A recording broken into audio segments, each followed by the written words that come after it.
بہت عرصہ پہلے ایک دور دراز سلطنت میں ایک نہایت حسین اور ذہین شہزادی رہتی تھی جس کا نام شہزادی سمرین تھا۔ سمرین کی خوبصورتی اور ذہانت کا چرچا دور دور تک تھا، لیکن اس کے دل میں محبت اور وفا کی کمی تھی۔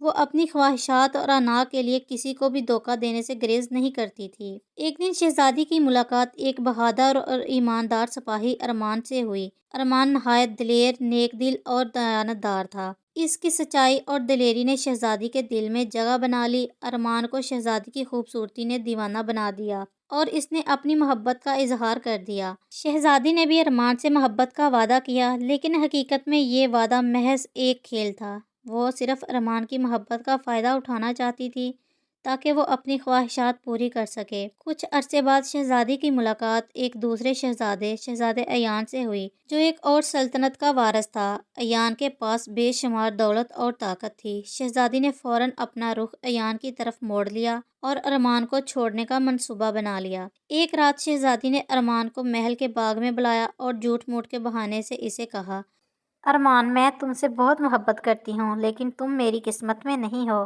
میں تمہیں آزاد کر رہی ہوں تاکہ تم اپنی زندگی میں خوش رہ سکو۔ ارمان کو بہت دکھ ہوا، لیکن وہ خاموشی سے چلا گیا۔ اس کے دل میں شہزادی کے لیے محبت کے ساتھ ساتھ غم اور بد اعتمادی بھی پیدا ہو چکی تھی۔ شہزادی نے ایان سے شادی کر لی اور وہ نئی سلطنت کی ملکہ بن گئی۔ اس کے دل میں یہ غرور تھا کہ وہ ہر کسی کو دھوکہ دے سکتی ہے اور کوئی اس کے خلاف کچھ نہیں کر سکتا۔ لیکن ایان کو جلد ہی سمرین کی اصلیت کا پتہ چل گیا۔ ایک دن شہزادے ایان نے سمرین کے کردار کو سمجھتے ہوئے اسے دھوکے کے الزام میں محل سے نکال دیا۔ سمرین نے ہر ممکن کوشش کی کہ وہ اپنی جگہ واپس لے، لیکن کوئی اس کی بات سننے کو تیار نہ تھا۔ دھوکہ دہی اور بے وفائی کی وجہ سے سمرین بے گھر ہو گئی۔ ایک دن وہ ایک جنگل میں بھٹک رہی تھی کہ اس کی ملاقات ارمان سے ہوئی۔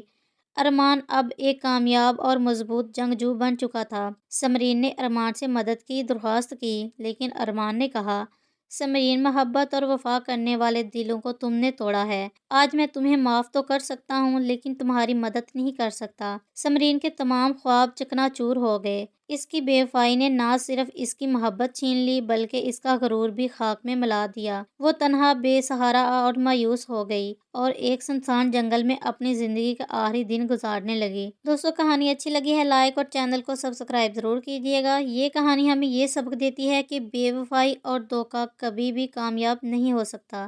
سچائی اور وفاداری ہی انسان کو حقیقی کامیابی اور عزت دلا سکتی ہے۔ اگر آپ کے ساتھ بھی بے وفائی ہوئی ہے تو لائک، اور اگر نہیں ہوئی تو سبسکرائب کر دیجیے۔